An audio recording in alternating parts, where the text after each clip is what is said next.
Bonjour à toi, bienvenue sur GSV Africa, la chaîne qui bâtit dès aujourd'hui l'Afrique prospère de demain grâce à l'émancipation mentale des Africains, suivie d'actions dans le domaine de l'entrepreneuriat et de l'investissement.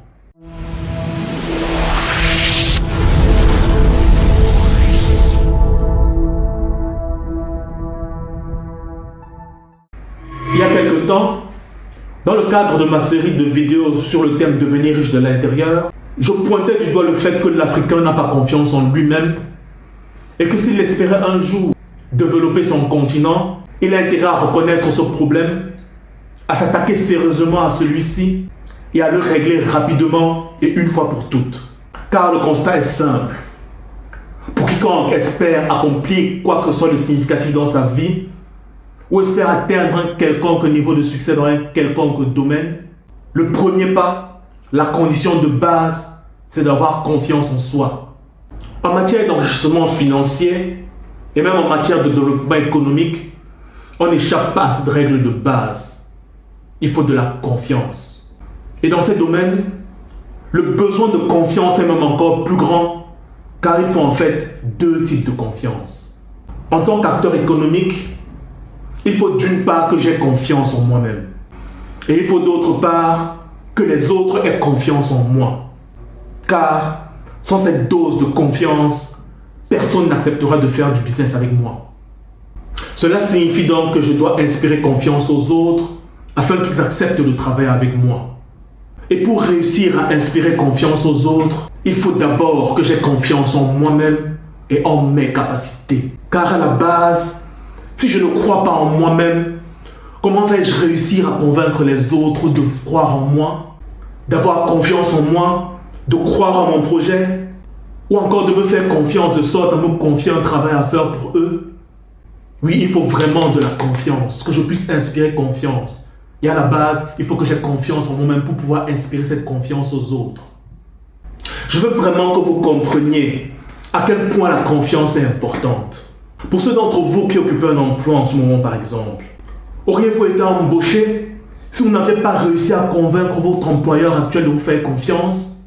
Il vous a en fait embauché parce qu'il a cru en vous. Il a cru que vous aviez les capacités nécessaires.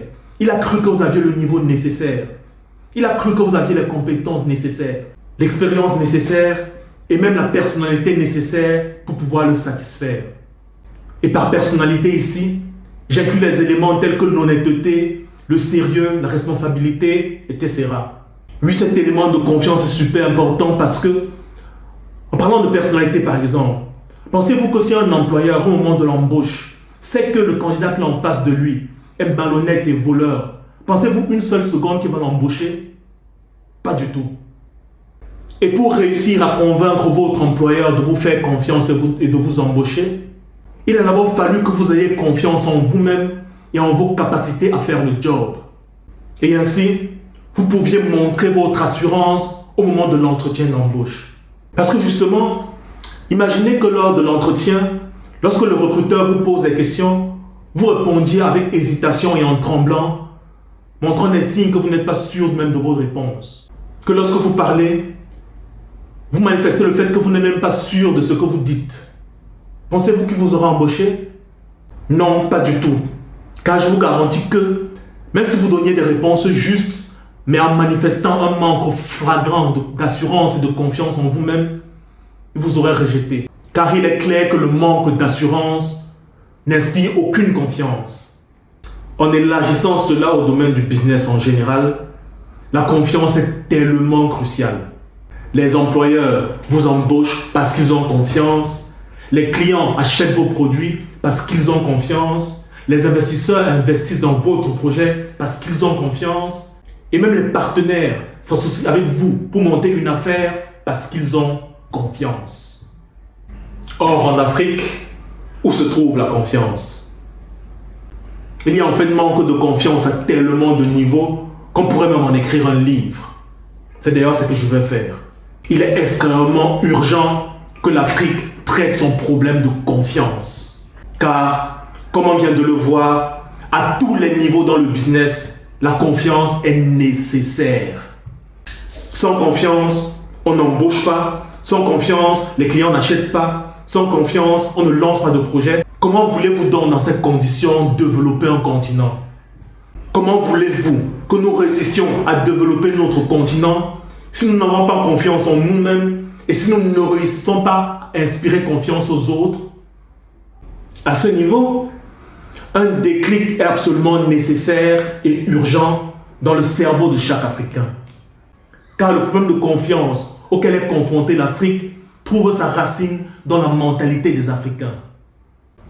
Oui, regardez par exemple, lorsque je dis qu'en tant qu'entrepreneur ou investisseur, je vais travailler sur un projet avec des Africains, quelle est la première réaction qui surgit instantanément dans mon esprit?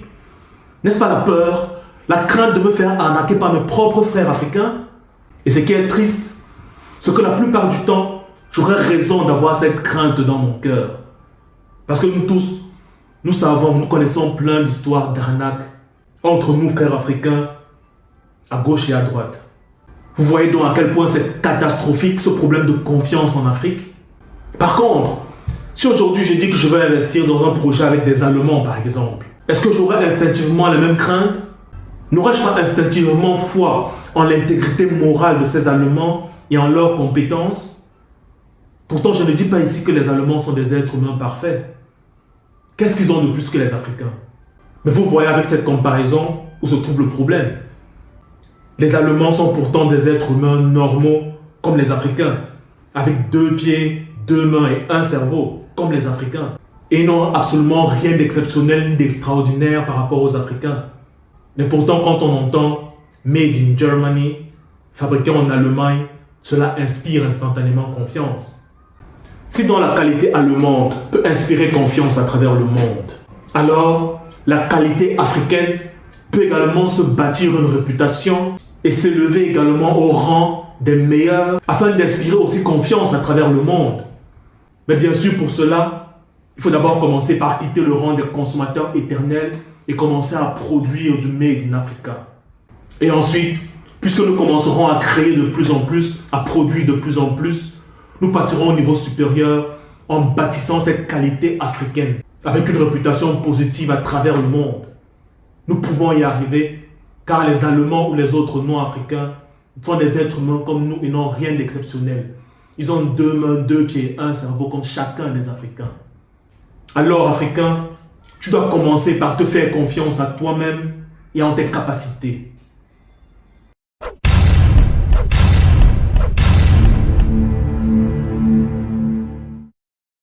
Je te remercie d'avoir suivi cette vidéo jusqu'à la fin. Et si elle t'a apporté de la valeur, je t'invite à t'abonner à la chaîne Jesfi Africa et à activer la cloche des notifications afin de ne rien manquer de nos publications du lundi et du vendredi. Je t'invite également à liker cette vidéo, à la partager autour de toi et à la commenter pour me dire ce que tu penses de cette analyse dans cette vidéo afin de la propulser sur les réseaux de sorte à ce qu'elle puisse bénéficier à d'autres qui en auraient besoin. Merci à toi et à très bientôt dans notre prochaine vidéo sur Jesfi Africa.